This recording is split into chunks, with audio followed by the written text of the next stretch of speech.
With this being Switch Week, I want to look at why the Switch is going to be the best gaming device we've ever seen.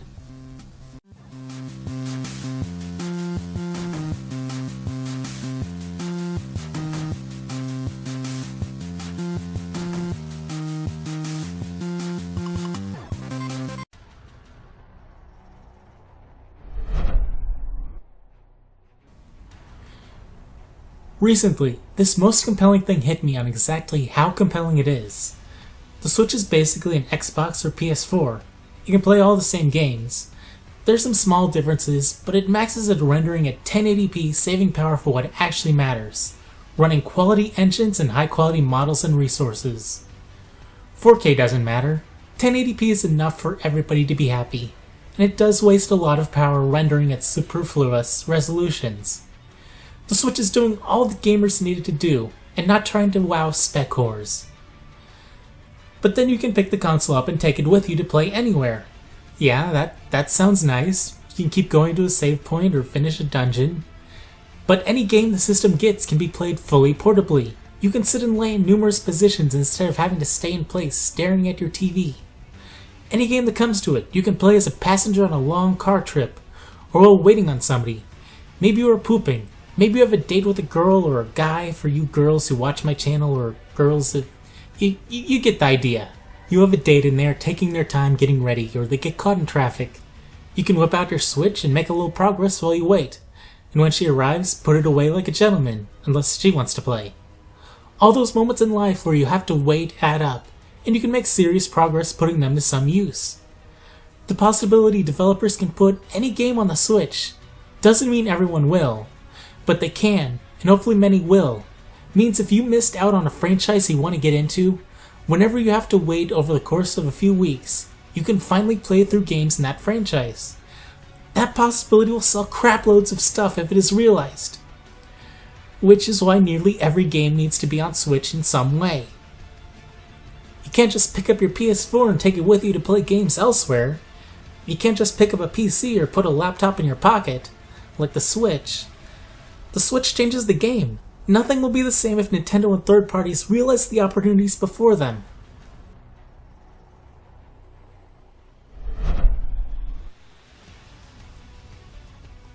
Since the Switch uses cartridges, you have to worry about three things taking up space: saves, DLC, and digital-only games. None of those are usually very large. You will eventually fill up the 25 gigs available to you with all of those, but luckily, memory is cheap now. Quality SD cards can pack in 64 gigs for $15 to $20 when on sale, and sales are fairly often.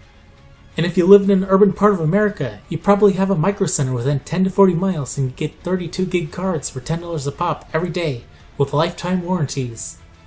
They aren't paying me. It's just if you live in Kansas City, you know micro center is the place to get memory. And I'm sure it is that way everywhere else they are. You really aren't going to be worrying much about space. Unlike disc-based consoles where each retail game can eat up multiple gigs and go through hundreds of them like popcorn.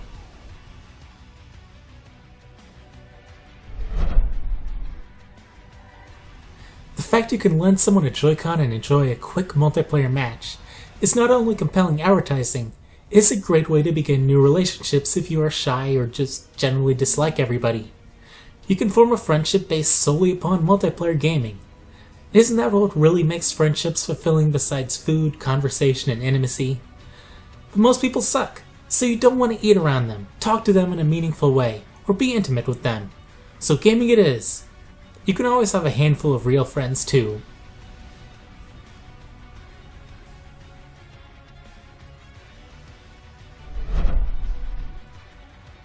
Time will tell if third parties continue to take full advantage of the HD Rumble.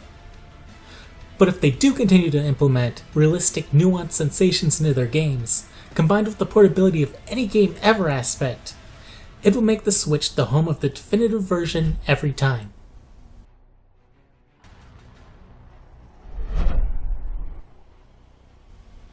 Technology is always getting cheaper and more advanced. Imagine if in a couple years, Nintendo releases a Switch version 2 that is now stronger than the PS4 Pro, has 128 gigs of internal storage, and a 1080p screen and docked can render at 4K just to finally appease the spec whores. and not a dropped frame on a halfway well-designed game. You can buy it with 2 additional Joy-Cons and another dock, a pack-in and maybe a Pro Controller for about $300, or buy just the version 2 tablet for about $180. A few years further, when Sony announces their PS5 and Microsoft their Xbox Zero to confuse everybody further, Nintendo could push forward a Switch Plus with a cocky smirk from Koizumi. Basically a new 3DS half-step kind of thing, with full backwards compatibility. Developers will be rewarded for making games compatible with the original Switch, as well as taking full advantage of the Switch Plus, but can also make a Switch Plus exclusive game, and it again outpaces the systems built upon older tech. Again, being able to sell this without Joy-Cons also makes Nintendo the lowest cost 9th gen system, without being weaker at all, and possibly being stronger. Of course, that hypothetical could be ruined if the PS5 is a Switch knockoff, and that would be the best for gamers, actually, assuming their designs improve from this. Even if Nintendo doesn't do something along those lines, repairing the system will be much easier with how it is modularly assembled.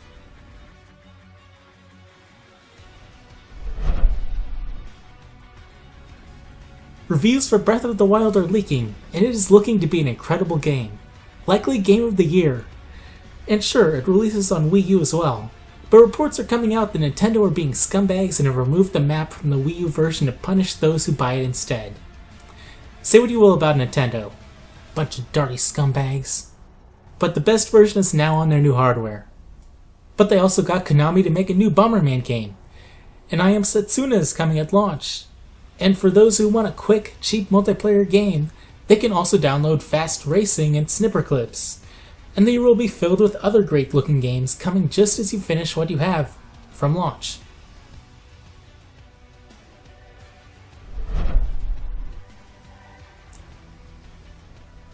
With Zelda returning to its roots while embracing how far gaming has come, Mario going back to something more like the good 3D Mario games on Nintendo 64 and GameCube, while embracing how far gaming has come, and all these RPGs, it is clear Nintendo is marketing to Gen X and Gen Yers like me, who have jobs and will go out and purchase a game or 2 a month if there are good games that appeal to them.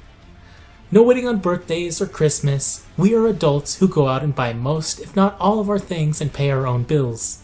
Unless our parents call and offer us food. We never turn that down. Nintendo is going back to the experiences my generation grew up with. It's even more clear looking at their advertising campaigns and how focused on young adults it is. This makes a lot of sense considering my generation buys their own games. I remember how it was when I was a kid. All these games I wanted every year, and maybe in a year's time I'd scrounge up enough lost change and allowance for 2 games. I also remember that point in the 90s where every song had to have a harmonica solo. Thankfully Nintendo isn't trying to bring that back. Do you disagree with some of my opinions and have a counterpoint, or have some other reasons or commentary? Those would make great comments, like Aries73, commenting a list of Capcom franchises they would like on Switch. Most of those I'm not super familiar with, but I'd be open to trying them if they got sequels or re-released. Then, the older Marvel vs. Capcoms I just doubt because of licensing Marvel characters, and the mess that is, and that's unfortunate. I've gotten a lot of great comments recently though. I don't know what videos you're going to be seeing here, probably the accessories video again because it's relevant kind of when this goes up. Maybe I won't. What you see is what it's going to end up being.